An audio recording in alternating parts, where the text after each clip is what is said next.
guys, Constance here from Cosmopolitan Cornbread. So I have brought you into the kitchen to make a really easy treat. This is kind of a sort of a traditional Passover kind of snack candy treat made out of matzah. So matzah, as you can see here, is basically like giant saltine crackers, and they are unleavened bread, which means they don't have any yeast or anything like that in there. And this is something that is traditionally served for Passover. And when you've got extra, which I've got quite a bit extra, you can make this treat out of it. So I'm going to make something called matzo bark.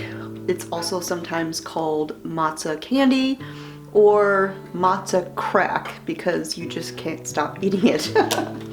So I have a baking sheet here that I have lined with aluminum foil, and I'm not a huge fan of my food touching aluminum, so I put down a sheet of parchment paper over the aluminum foil, and then I just covered the whole bottom of the baking sheet with matzah. And if you open up a package of matzah and you've got broken pieces, this is a great way to use those little broken pieces. Just kind of do it like a puzzle and fill in every little space that you can. Yeah, so that's how you get this started. So now I've got my oven heating up to 350 degrees, and while that's heating, I'm going to make the toffee that goes over the top of this. You guys, if you like a Heath bar, you're gonna love this treat. Okay, so I have a saucepan here, and I'm gonna put in a cup of brown sugar. You can use light or dark brown sugar. Then I'm going to add in 2 sticks of butter. And I'm using unsalted butter because there will be salt added to this at the end. And just a little tip, you can save your butter wrappers. Just fold them up like so, because there's butter residue on here, and then when you need to butter a pan for baking or what have you, just take these out and use these. Just store them in a Ziploc bag in your refrigerator. Alright, so now I'm going to turn on my stove and grab my whisk. So now I'm going to melt together my brown sugar and my butter, and I'm going to let this start cooking, and I'm just going to stir this constantly, let it bubble up until it's foamy and it kind of starts thickening up.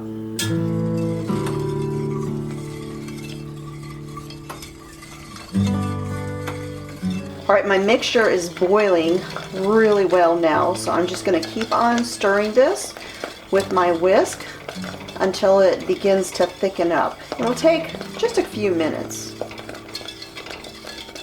And then once it's thickened up, I'm going to pour it all over the top of the matzah.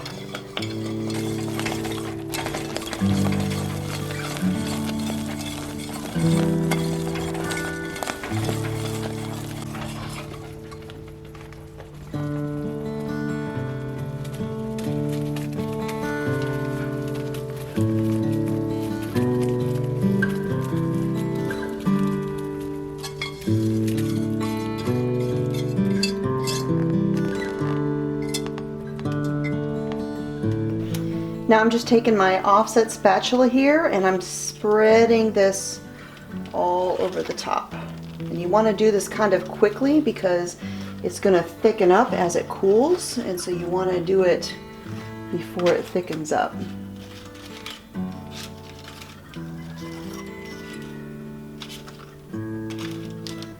But be very, very careful because this is extremely hot. And if it gets on your skin, it's going to stick.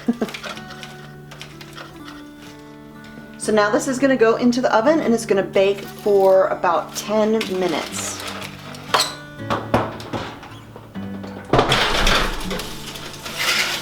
So now while my matzah is baking, I'm going to chop up some nuts. Now I've got some chopped pecans here already, and I'm going to use the pecans on half, and on the other half I'm going to use some pistachios. But they're whole pistachios, so I'm going to go ahead and chop up a couple handfuls.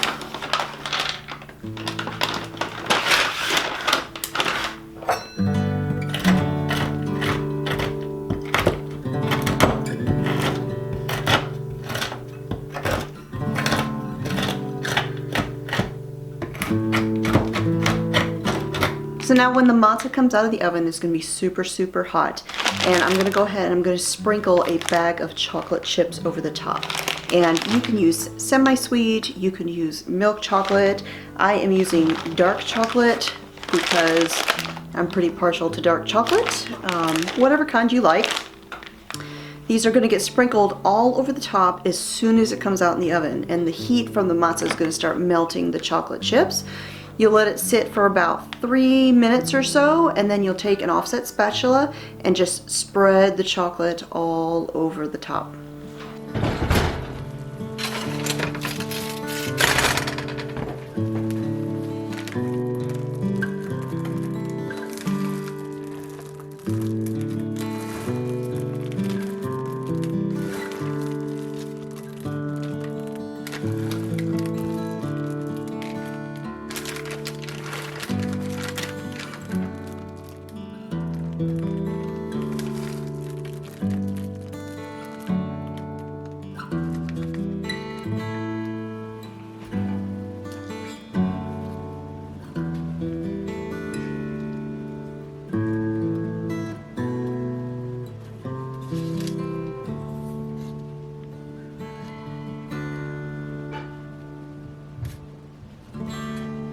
All right, we've got the chocolate spread out all over the top of the matzo. And then now, while it is still nice and soft, we're gonna go ahead and sprinkle the chopped nuts over the top. And again, I'm doing half pistachio, half pecan.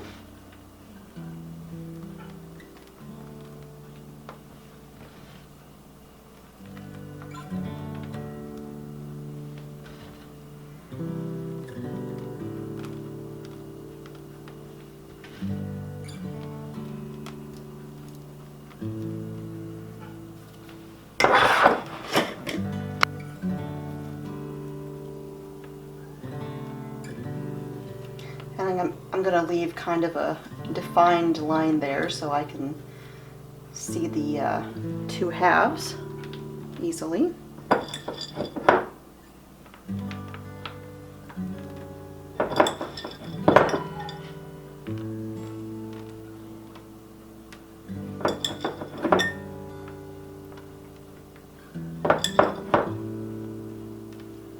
All right. Okay, and then for the final touch, I'm going to sprinkle on a little bit of salt.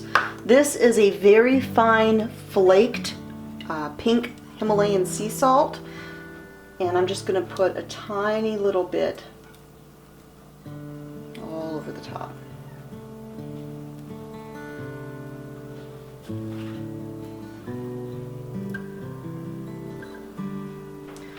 So now I'm just going to let the pan chill for a few minutes until it gets down to room temperature. I'm actually going to take it off of the stove and set it on a cooling rack so it'll do that quicker. And then this will go into the refrigerator for about 45 minutes or so until the chocolate is set up. So my matzo bark has been chilling in the refrigerator, and it is ready to be taken out and portioned out. And you can do this one of two ways. You can just break it into pieces, which is totally fine.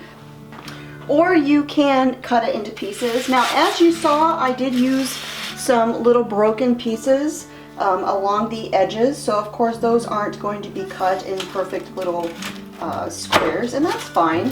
So I'm just taking this is a dough blade, and just cutting along the center where I had the pistachios on one side and the pecans on the other. And I'm going to kind of cut these into about, let's say like 2-inch squares.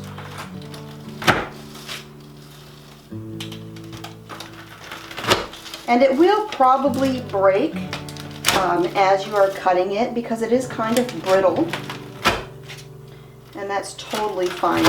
It's sort of like a cross between a Heath bar and like peanut brittle.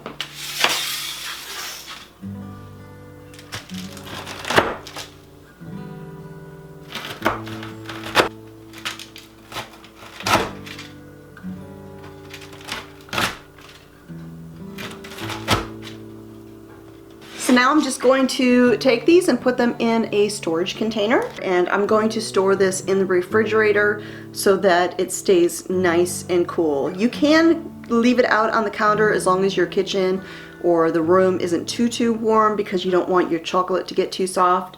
But that is it. That's how you make this matzo bark, matzo candy, or matzo crack, whatever you want to call it. And you can change up the toppings. You could use sunflower seeds, you could add some raisins in there.